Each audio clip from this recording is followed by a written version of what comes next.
Greetings, brothers and sisters. Thank you for coming back to watch our videos. Thank you for subscribing, and if you haven't, please press that button written subscribe, and you join our African Buzz family as we aim at changing Africa positively for development. So guys, we have seen a lot of African countries wanting to align with China and Russia, especially those countries which their president is not a puppet. And a lot of countries, we talk about the AES, we talk about Uganda, Eritrea, we talk about many countries, the BRICS countries. Then Chad happened. Just a few days ago, we saw the transition president of Chad, Pres.Deby, visiting Russia. And he was received by Putin. There's a short video, this one. Cette visite est une visite historique. Le Tchad et la Russie ont des relations de longue date, des relations historiques. Et je crois que la dernière visite officielle d'un chef d'État tchadien remonte en 1968 avec le premier président du Tchad, le feu François Tobalbaye. En espérant que cette visite va renforcer nos relations bilatérales au profit de nos deux peuples. And then a lot of people have been commenting on this because we have known Chad, this guy came into power through a constitutional coup. When his father was killed by terrorists, he took over, and he was not supposed to be the one. He was not supposed to be the one who was supposed to take over. Yeah. The person who was supposed to take over was the leader of the National Assembly, as they wait for about 60 days so that they can have another election. But this guy took over with full support by France. Yeah, France. He got full support from Emmanuel Macron, which we are not seeing in the AES, but we saw in Gabon, which was weird too.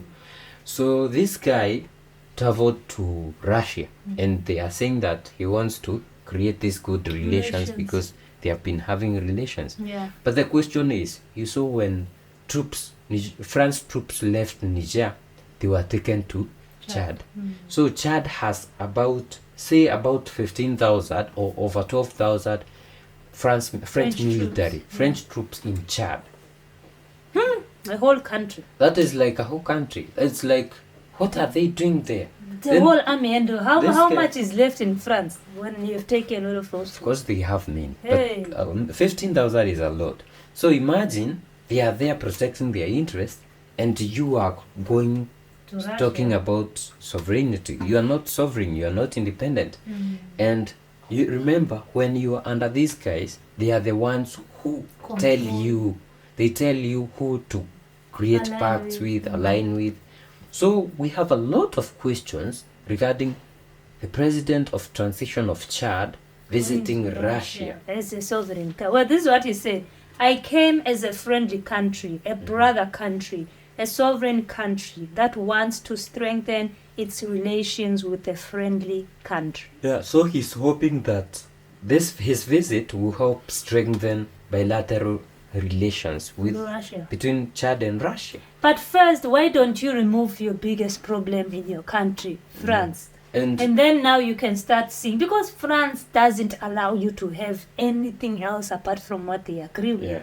How can you now think that you, as Deby, can go and do something behind Macron's back, and you think that will excel and exceed? There has to be a plan. I think there's something that is being done under the table. You can't take this one. Yeah, and this is what Moscow said. Russia.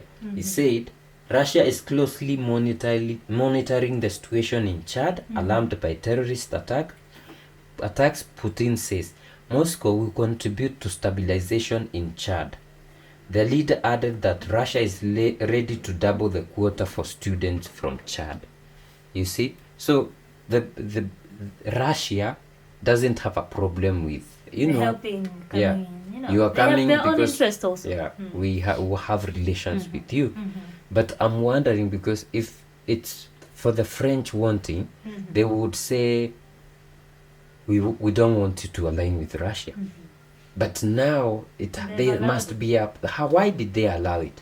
Probably they want to change the diplomatic relations after and image after what happened with the AES. Maybe they don't want the others to rebel. How does Russia come in? Yeah, they want to show them that now we have changed, like they changed the minister. We are changing our international relations with African countries. How does Russia come in to help fight terrorists when you have 12,000 freaking over 12,000 freaking troops in your country? What are they doing? What is their job? Just protecting to their interests. sleep around and And it's not just their interest in Chad, probably in Central African. One of the things that they say when they deploy these troops is, we want to help you fight terrorists, to stabilize your country. 12,000 of all those 12,000, you have not been able to stabilize and to fight terrorists, and you still need Russia. Yeah, this is just stupidity, honestly. If I was Putin, I'll just kick him out and tell him, go kick out France first. He has his own interest also, so it's very difficult for him. Yeah, that is one thing. Another thing is, we don't know what is happening with this guy. Probably, and this is our greatest hope, is in the near future, maybe in the next 3 or 4 months, he will tell these guys to leave, because we want to change that military base from French to Russian, like the Central African Republic have just done. So we still don't need anybody's. We still don't need military bases, but we don't know. Hey! On top of Chadian President of Transition meeting President Putin, we also saw the official Chadian delegation meeting Russian defense and diplomatic officials in Moscow. Chad was represented by Defense Minister, not that, Dago Yakuba, while Deputy Defense Ministers Alexander Fomin and Yunus Bekiyevgrov represented Russia. This is what they talked about. They talked about the current state and prospects for the development in bilateral military and military technical cooperation, means of implementing future concerted actions, current issues on the regional security of the African continent, the development of Russian-Chadian relations in the field of defense, intensification of joint actions to stabilize the situation in the region. Apart from the defense issues, this week the Russian Deputy Foreign Minister Mikhail Bogdanov discussed with Chad's Foreign Minister Mohammad Salih Anadif the development of the military political situation in the Sahara-Sahel zone and ways to resolve conflicts in Africa. So Moscow and N'Djamena also confirmed their commitment to consolidating relevant peacekeeping efforts within the UN and other multilateral platforms. See, that's what I'm saying. It's very complicated, because there's no way Russia and Chad are having some defense relations or defense pacts, bilateral military cooperation, when Chad has 15,000 French military in their country. It's crazy. For me, I feel like it's a plan by France to show that the other African countries that they are still in good blood, and they have changed that pact, but continued colonization. Yeah, that pact of clause, which says that you cannot align with anybody else until France proposes. Yeah, maybe they want to show, hey, we don't now align with that. These guys never change, guys. We can't be fooled just like that. Are you Chadian? Please let us know what is happening in your country. What is really going on? Because this one is a hard nut to crack. We would love to really understand. But time will tell. Yeah. Let us know, guys, what you think in the comment section down below. Please don't forget to like the video, share the video, and definitely subscribe. We'll see you in the next one. Bye-bye.